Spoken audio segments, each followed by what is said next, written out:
Throughout history, there has been many aircraft disappearances such as the 2003 Boeing 727 disappearance, the 1989 Pakistan Airlines Flight 404, or even all the mysterious disappearances over the Bermuda Triangle, but none of them to the magnitude of Malaysia MH370. To this day, this is the most resounding aircraft disappearance, and certainly it has triggered a lot of conspiracy theories, as this is the most resounding story about an aircraft disappearance. Many have blamed the Malaysian airline, the Malaysian government, and even the Malaysian military for hiding key details and facts about this event. It for sure changed the airline business and has created multiple debates as to how airlines keep track of their own aircraft. As you may know, Malaysia Airlines flight MH370, a Boeing 777-200 carrying 239 souls, was lost on the 8th of March of 2014 on its way from Kuala Lumpur to Beijing. It is still yet to be found.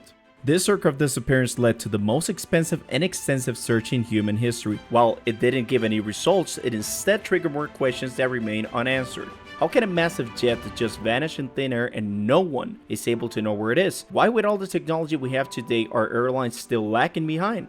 These ideas I am going to explain are clues that may be able to resolve this weird case. However, nothing can be proven unless the wreckage is found, but can at least facilitate an explanation as to what may have occurred to MH370. When you see that in movies the government is aware of what you do, where you are, well, reality is totally different. You would think airplanes are an exception to get lost with the amount of technology we have today, but it couldn't be more far-fetched from reality. And this is due to the technology that's being used today in the airlines. Airplanes are spotted on radar with a pretty old system based on what's called a squawk code, which is information transmitted to the air traffic controllers through the transponder inside the aircraft and facilitates the locations, altitude, and speed of the aircraft. However, if the transponder is turned off in the air, the air traffic controllers won't be able to identify them, won't know the speed, the altitude, or where the aircraft is heading.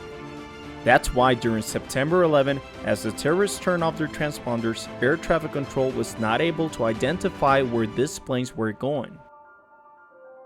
Turning back the page to when this event happened on the 8th of March 2014, many neighboring countries were able to spot the aircraft on their military radars. However, most of them were reluctant to give out their information, as this would be considered a national defense secret, as it would expose the capabilities of each of the neighboring countries and would allow for any of them to exploit a weakness in their military radar in case of a military conflict. It wasn't until almost a year later that Malaysia released some information about the military radio contact and how they lost trace of the aircraft. Still, it is unknown why Malaysia did not sortie some fighters, as they had a lot of them, including FA-18s and Sukhoi's Su-30s. Have you heard of Helios Flight 522? If not, this was a flight back in 2005 from Cyprus to Prague, serviced by a Boeing 737 that unfortunately reached climbing altitude and was not pressurized, as the mechanic had set the pressurization lever to manual instead of auto. This caused everyone on board to pass out due to oxygen and starvation at higher altitudes. The autopilot instead guided the aircraft to its destination and started flying it until fuel ran out and it crashed, killing everyone on board. There could have been a similar event with Malaysia MH370, as it had a radio contact a couple of minutes before entering Vietnam airspace, where the aircraft was not heard of again. If a major decompression could have happened, airline pilots are trained to dim their oxygen masks and expedite a descent to 10,000 feet, while declaring an emergency as per aviation rules in order to restore oxygen to suitable levels inside the cabin. However, this was not the case, and instead the aircraft did a couple of turns and turned off its transponder. One hypothesis is that maybe there was a severe electrical malfunction on board which caused the aircraft to lose its course, decompressing but surely damaging the navigation and radio signals.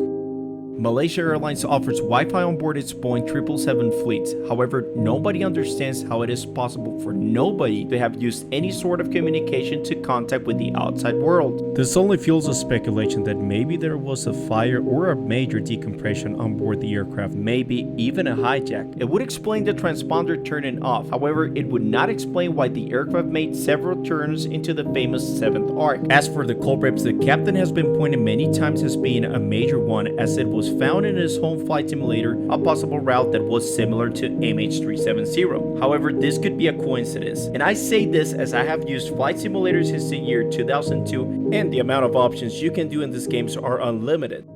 Terrorism in the 21st century is something not to be taken lightly. I did a video a while back where I talk about how newer generations have forgotten about what happened in September 11, 2001 and the danger of terrorism and how it is a fact that's being ignored. But like I say, anything could be possible, from an extremist group to a random one to be behind these events. Now the big question is, where is the aircraft? As vast as the ocean is, even with satellite footage, it was impossible to find the aircraft or any remains, until years later where small pieces of debris showed up in the island of Madagascar, a whole ocean away from the possible crash site. If you want to read more about possible scenarios, I invite you to read the Australian government report of the incident. It is a very thorough report that describes many scenarios of what could have happened. I'll add the link down below. Again, thanks for watching. I will be uploading more content about different topics, so be sure to check my channel. See you next time.